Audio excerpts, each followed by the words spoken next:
क्योंकि मामला जब इंसान का हो और इंसानी जिंदगी का हो तो टेक्निकल बात समझना बहुत ज्यादा जरूरी है। और यही वजह है कि माहिरीन तिब यानी जो डॉक्टर्स है वो लगातार ये बता रहे हैं कि कोरोना का कहर जितना भी बढ़े आपने एसओपीज को फॉलो करना होगा और अपने डॉक्टर के साथ लगातार संपर्क यानी राब्ते में रहना होगा, तभी जाकर आप अपनी जिंदगी बचा सकते हैं। ऐसा ना हो कि कोविड पॉजिटिव आप आए, आप खामोश घर में बैठे, किसी को ना बताएं, उससे और हालात खराब हो सकते हैं। और अगर टाइमली आपका प्रॉपरली इन्वेस्टिगेट हुआ, दवाइयां मिली, तो 99% आपके चांसेस है कि आप बच सकते हैं इस मौलिक मर्ज से। आलमी दुनिया के डॉक्टर लगातार इस बात पर जोर दे रहे हैं क्योंकि लगातार ये अब सामने आ रहा है कि लोग या तो परेशानी की वजह से या सिस्टम की वजह से या किसी और वजह से अब खुलकर नहीं आ पा रहे हैं कि हाँ वो पॉजिटिव हुए हैं। अभी भी अंदर खाने खामोश बैठने की कोशिश की जा रही है, जिसकी वजह से अमवात जो है, डेथ रेट जो है वो बढ़ रहा है। और जब वो अस्पताल आते हैं तो उस वक्त बहुत लेट हुआ होता है। सीधे श्रीनगर चलेंगे। हिलाल हांजुरी मेरे साथ ज्वाइन कर चुके हैं। हिलाल, बहुत शुक्रिया जी ज्वाइन करने के लिए। इससे पहले कि डॉक्टरों के बारे में आप बात करें, क्योंकि डॉक्टरों के साथ लगातार आप बात कर रहे थे, ये जो ट्रेंड सामने आ रहा है कि अस्पताल अब वो आ रहा है जो ऑलरेडी 80 to 90% क्लैप्स होने के नजदीक होता है, तब तक वो बिल्कुल खामोश घर बैठता है और जब हालात बिगड़ते हैं तब जाकर वो आता है। किस हद तक आप इसको सही मान रहे हैं डॉक्टरों की इस दलील को, और जम्मू कश्मीर के जाविये से इसको कितना अहमियत माने कि प्रॉपर टाइम पर इलाज करें तो आप बच सकते हैं?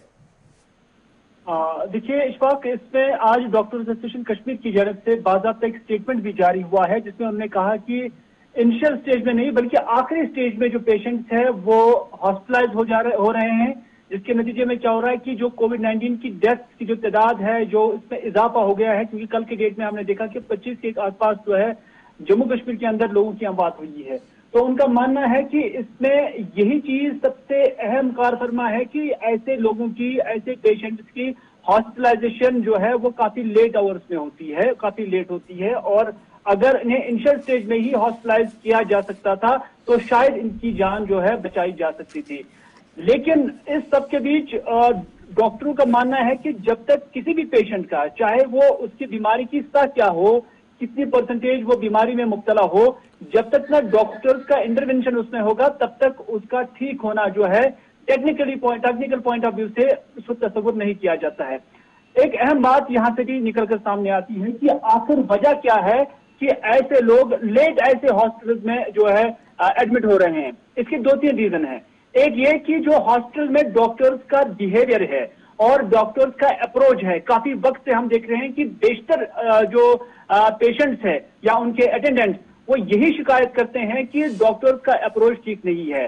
गवर हम खुद भी श्रीनगर के मेडिकल इंस्टीट्यूट में या जो मेडिकल कॉलेज है वहां पर हम भी वहां पर रहे हैं और हमने खुद भी इस चीज का मुशाहिदा किया है और ये ऑब्जर्व किया है कि जो बड़े डॉक्टर साहिबान हैं वो बहुत कम कलील ही पेशेंट को देखते हैं। यहां तक कि हमारे साथ भी इस तरह की चीजें हुई हैं कि फोन यानी वीडियो कॉल पे पेशेंट को देखा जा रहा था।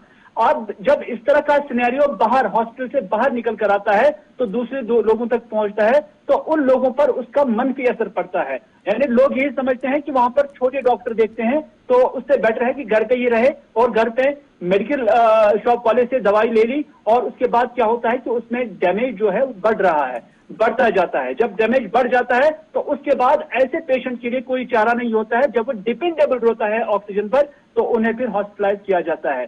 नंबर 2 कि हॉस्पिटल के अंदर आपका सिस्टम क्या है, क्या एक हॉस्पिटल में जो फैसिलिटीज होनी चाहिए, चाहे बेड की बात करेंगे, ऑक्सीजन की बात करेंगे, पैरामेडिक्स की बात करेंगे, हॉस्पिटल स्टाफ की बात करेंगे और उसके साथ साथ आईसीयू की बात करेंगे, क्या ये फैसिलिटीज वहां पर हैं? हालांकि आज की सरकार ये कोशिश कर रही है कि कम्युनिटी सेंटर्स को अब हॉस्पिटल बनाया जा रहा है, आज इंडोर स्टेडियम को हॉस्पिटल बनाया जा रहा है, लेकिन क्या ये तजीद तकाजे पूरे करते हैं जो एक हॉस्पिटल में होना चाहिए? अगर इस तरह का अप्रोच होता है तो फिर जगह जगह पर हॉस्पिटल खोले जा सकते हैं। लेकिन बात यह है कि फैसिलिटीज का होना, आईसीयू का होना, डॉक्टर्स के साथ जब हमारी बात हुई है उनका मानना है कि इस हवाले से जब तक ना उन्हें भी वो सुविधाएं होगी, जब तक ना उन्हें भी वो फैसिलिटीज होंगी, जब तक ना उन्हें हॉस्पिटल में आईसीयू होगा, जब तक ना उन्हें वेंटिलेटर होगा, तब तक वो भी कुछ नहीं कर सकते हैं। तो ऐसे वेंटिलेटर बेसिक इंफ्रास्ट्रक्चर को भी बढ़ाना है, दबाव कभी भी बढ़ सकता है, अल्लाह करे ना बढ़े, लेकिन उसके साथ साथ हमने परमानेंट बेसिक इंफ्रास्ट्रक्चर को डेवलप करना होगा। छोटी सी स्टेट है हमारी, लेकिन मुश्किलें काफी ज्यादा आज के दिन में है, और आबादी के तनासुब के हिसाब से जो इंफ्रास्ट्रक्चर होना चाहिए था अभी तक खड़ा, वो हो नहीं पाया है। यही वजह है कि लोग भी थोड़ा सा डर के ही अस्पताल जाते हैं, और ये अमवात जो है वो बैलेंस जो है वो बिगड़ रहा है। एक चीज तो ये थी, एक बड़ी इंपॉर्टेंट बात जो अभी मेरे सामने आ रही है वो ये है कि माइक्रो कंटेनमेंट जोन्स को बनाया गया है कश्मीर सूबे के मुख्तलिफ इलाकों के अंदर, लेकिन उसके बावजूद भी उन माइक्रो कंटेनमेंट जोन्स के अंदर रहने वाले लोग इजीली बाहर आ रहे हैं और अंदर जा रहे हैं। चेक एंड बैलेंस का कोई निजाम नहीं है, और अगर कोई आदमी वहां पॉजिटिव हुआ तो उसकी जिम्मेदारी किसकी है? देखिए, ये चीजें जब हम लार्ज सतह पे देखते हैं तो ये कश्मीर में फ्रॉम द वेरी बिगनिंग से हुआ है। यानी जब आपने कोई कंटेनमेंट एरिया करार दिया और उसको रेड जोन भी करार दिया था, तो वहां पर भी आने जाने पर कोई पाबंदी नहीं थी। यानी आराम से वहां पर लोग आ भी सकते थे, जा भी सकते थे। नतीजा ये था कि फिर वो इन्फेक्शन जो है वो दूसरी जगह पर पहुंचता है। इतना ही नहीं, एक ब्रीथिंग पीरियड जम्मू कश्मीर सरकार को मिला है, क्योंकि 1 से 1.5 साल के करीब हुआ है जब इस तरह के केसेस लगातार आ रहे हैं, लेकिन इस दौरान भी जो आपका बेसिक हॉस्पिटल इंफ्रास्ट्रक्चर है वो नहीं बढ़ पाया है। आपसे ज्यादा जो आईसीयूज है या वेंटिलेटर्स है वो नहीं बढ़ पाए हैं। हाँ, इसमें कोई शक नहीं कि आपने कम्युनिटी हॉल को हॉस्पिटल बनाया, आपने इंडोर स्टेडियम को हॉस्पिटल बनाया, लेकिन वहां पर आपने फैसिलिटी क्या रखी है एक बेड के सिवा? बिल्कुल भी कुछ नहीं। और दूसरी बात, जब हम लोगों से बात करते हैं और हमारे मुशाहदे में ये बात भी आ गई है और लोगों का मानना है कि जो काम वहां पर एक हॉस्पिटल एडमिनिस्ट्रेशन को कर देना चाहिए, हॉस्पिटल स्टाफ को कर देना चाहिए, एक अटेंडेंट का काम, वो एक पेशेंट को खुद ही करना पड़ता है या उसके अटेंडेंट को करना पड़ता है, उसके भाई बहन को करना पड़ता है। तो ये भी एक रीजन है कि लोग हॉस्पिटल नहीं जाते हैं बल्कि घरों में ही रहते हैं, क्योंकि उनका मानना है कि हॉस्पिटल में ही एक घर वाले को ही देखना है और घर में भी ये चीजें जो है एक घर वालों की ही जिम्मेदारी है। तो ये एक नतीजा है कि जिसकी वजह से हॉस्पिटल का रुख जो है ऐसे पेशेंट्स कम करते हैं, क्योंकि डॉक्टर्स ने टेक्निकली यही बताया है कि क्या वजूहात रहते हैं। एक पेशेंट अंदर से काफी डैमेज भी हुआ होता है, लेकिन फिजिकली जब हम उसको देखते हैं तो वो ठीक उस वजह से। बहुत शुक्रिया जी, हमारे साथ हिलाल श्रीनगर से ज्वाइन